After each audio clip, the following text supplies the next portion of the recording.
হুজুর আসছিলাম জুতা চুরি করার জন্য গো, কিন্তু আপনি আমারে কুতুব বানিয়ে দিয়েছেন, সেকেন্ডের ভিতরে আপনি আমারে হাফেজ বানিয়ে দিয়েছেন। হুজুর আপনি বলছেন যেই নবীর নূরানি কদম মুবারক থেকে আপনি এত বড় বেলায়েতের ক্ষমতা পেয়েছেন, আমি তো কোনো। আল্লাহু আকবার। পিছন দিক দিয়ে গরুর ভিতরে সুর ঢুকছে। কি ঢুকছে? আল্লাহর ওলির সামনে যেমন দেখে পিছে দেখার ক্ষমতা আসেনি। দরজার নামাজ পড়তেছে, হুট করে নামাজ সালামটা ফিরাইছে, আর সুর বেড়া খাড়ের ভিতরে যেটা ঢুকছে, আর দরজাটা বেরিতে পারতেছে না। এই মুহূর্তে শাম দেশ থেকে কয়েকজন লোক আইসা বলতেছে, হুজুর আপনি শাম দেশে যে অলি বানাই দিয়েছেন, কুতুব বানাই দিয়েছেন, ইমাম বানাই দিয়েছেন, তিনি তো মারা গেছে। ফজরের আগে যদি একজন কুতুব না বানাই দেন, তাইলে আমাদের সকালবেলা সূর্য উঠলে পেঁচ লেগে যাইব। হুজুর আব্দুল কাদের জিলানী বলেন, তুমি কি সাধারণ মনে করছো এতগুলো লোকের ইমাম বানাবো? ভালো যোগ্য লোক না আসলে বানাবো কিভাবে? এখন সকালবেলা রাত্র চলতেছে, সকালবেলা হোক, ভালো একটা লোক আসলে আমি তোমাদেরকে কুতুব বানিয়ে দিব, ইমাম বানিয়ে দিব।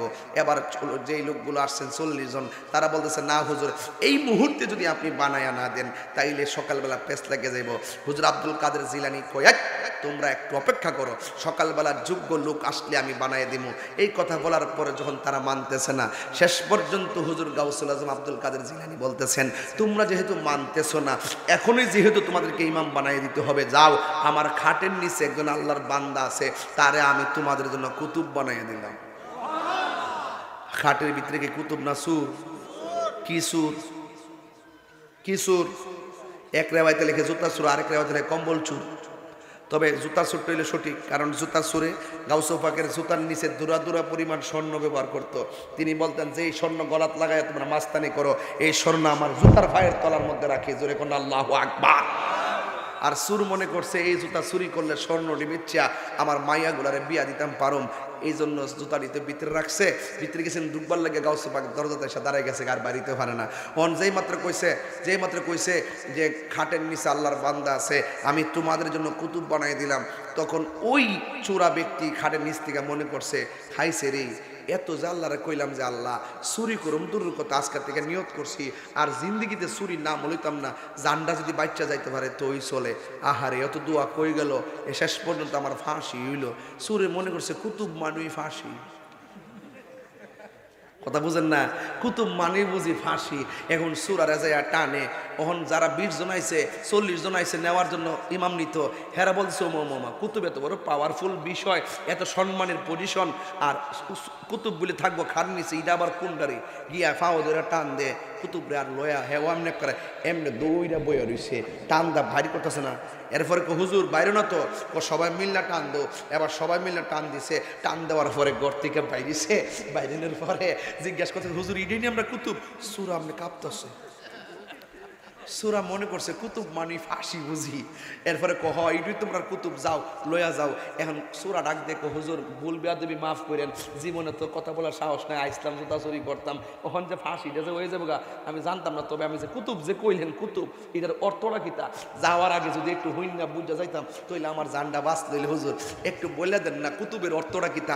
মুজাদ্দাদ Alf Sani was born 1649 before the birth of Christ, Sirhindi of Punjab. তিনি বলতেছেন 70,000 বালা মাওলানাদের একজন লিডারকে বলা হয় ওলি, আর 70,000 ওলিদের লিডারকে বলা হয় একজন কুতুব। সুরের দাম বাড়ছে না কমছে? হুজুর হুজুর আপনি আমার কুতুব বানাইছে, অতলা পজিশন দিচ্ছেন, আমি যেখানে নামাজ পড়ামু আমি তো কোরআন শরীফ পড়তাম পারি না। গাউসুল পাক কয় উজু করো, উজু করলেন, কয় নামাজের সুরতে বসো, নামাজের সুরতে বসলেন। গাউসুল পাক আব্দুল কাদের জিলানীর শাহাদত আঙ্গুলটা এই তার কপালের মধ্যে রাইখা কয়, তুমি কি দেখতেছ? ডাক দেখো হুজুর আমি দেখতেছি লাউহে মাহফুজের গোটা কোরআন আমার সিনার মধ্যে এসে গেছে। আপনি আমার যেই দিক থেকে বলবেন এই দিক থেকে আমি কোরআন শরীফ পড়ে আপনারা শোনায় দিতে পারবো। জোরে কি সুবহানাল্লাহ বলবেন না? এবার সুর ব্যক্তির পাওয়ার কি আস্তে আস্তে বাড়ছে না কমছে? আসিল সুর, এখন কি সুর কোন যাইব? এখন কি হইছে? কুতুব, এরপরে কি হয়েছে হাফেজ, এরপরে কি হয়েছে হাফেজ। এবার ডাক দেখে হুজুর বিয়াদবি মাফ করবেন, আমি আসলাম জুতা চুরি করতাম, এখন আপনি আমার বানাইলেন কুতুব, সেকেন্ডে বানাইলেন হাফেজ, এত বড় পাওয়ার আপনি পাইছেন কই? এবার গাউসে পাক ডাক দিয়ে কয়, এই পাওয়ার পাইছি আমি মদিনাওয়ালার কদম মুবারক থেকে। আর বড় করে কন্যা সুবহানাল্লাহ। হুজুর আসছিলাম জুতা চুরি করার জন্য গো, কিন্তু আপনি আমার কুতুব বানিয়ে দিয়েছেন, সেকেন্ডের ভিতরে আপনি আমার হাফেজ বানিয়ে দিয়েছেন। হুজুর আপনি বলছেন যেই নবীর নূরানি কদম মুবারক থেকে আপনি এত বড় বেলায়েতের ক্ষমতা পেয়েছেন, আমি তো কোনদিন এই নবীকে স্বপ্নে দেখি নাই, এই নবীকে আমি বাস্তবে দেখি নাই। দয়া কইরা ইমাম আমারে যদি একটু নবী দেখায়া দিতে পারেন, জুরি জুরি কি আল্লাহু আকবার বলা যাবে না? আল্লাহর ওলি আব্দুল কাদের জিলানী বলেন, ও আল্লাহর বান্দা আমার কাছে আসো। গাউসে পাকের কাছে আসলেন, কই নামাজের শুরুতে বসো, নামাজের শুরুতে বসলেন। আল্লাহর ওলির শাহাদাত আঙ্গুল মোবারকটা এই পাগলার সিনার মধ্যে রাইখা কয়, হে আল্লাহর বান্দা তোমার চোখ দুইটা বন্ধ করো। এবার চোর ব্যক্তি কয়, আমি চোখটা বন্ধ করলাম। হুজুর আব্দুল কাদের জিলানী আমারে বললেন, তুমি কি দেখতেছো?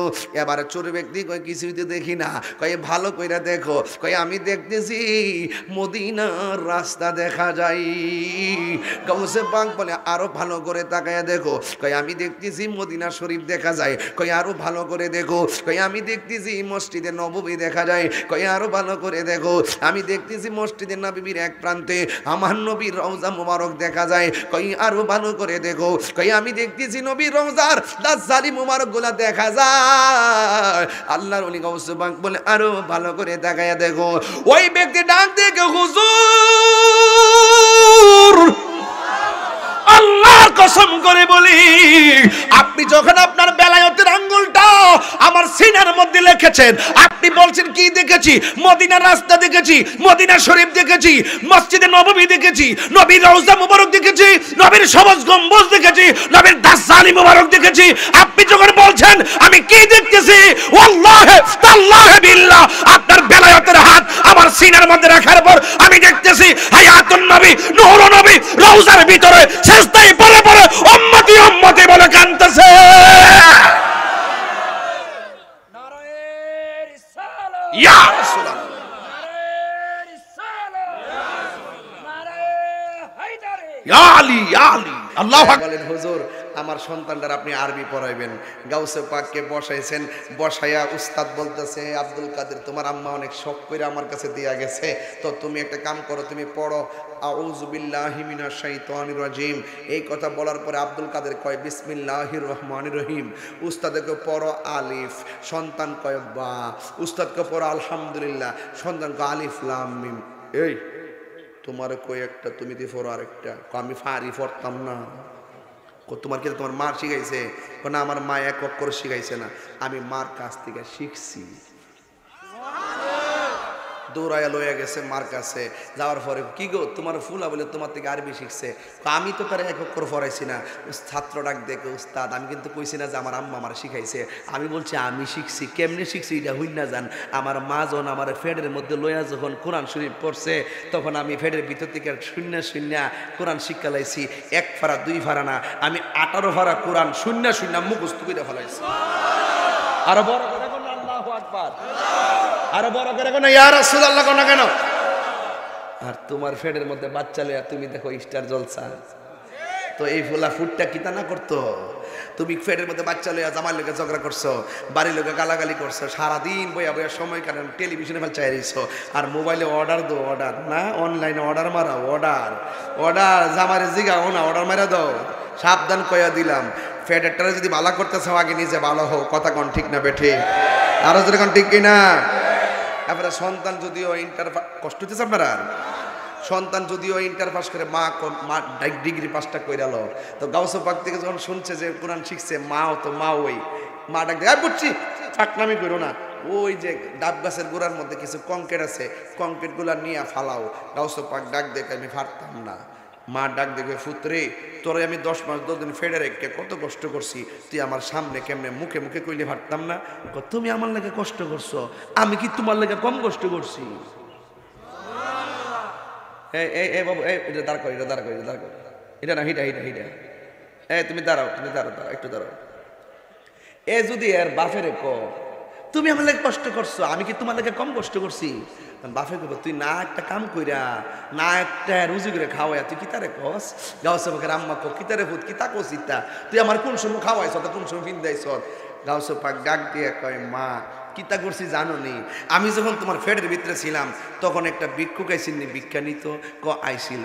তুমি যখন পর্দার আড়াল থেকে ভিক্ষা দিছিলা, তোমার হাতের কবজিটা দীক্ষা ভিক্ষুক তোমার উপর একটা লোক করছিল নি, হ করছিল। তখন তুমি আল্লাহর কাছে ইজ্জতের ভিক্ষা চাইছলানি, ইজ্জতের ভিক্ষা চাইছিলাম। তখন জঙ্গলা থেকে একটা বাঘ আইসিনি, বাঘ আইসিন, আয়া ওই ভিক্ষুকের গাঁটটা ভাঙছিননি, ভাঙছিন। মা গো, ও মা, এটা আমি আব্দুল কাদের কারিশমা। ইনি কি মাদারজাত ওলি না সাধারণ ওলি? এইটা প্রমাণ দিতে দিলাম তিনি মাদারজাত ওলি, তিনি মারফেট থেকে ওলি হয়ে আইছে। জোরে কইতেন না সুবহানাল্লাহ, কইতেন না? আরে বাপ রে বাপ।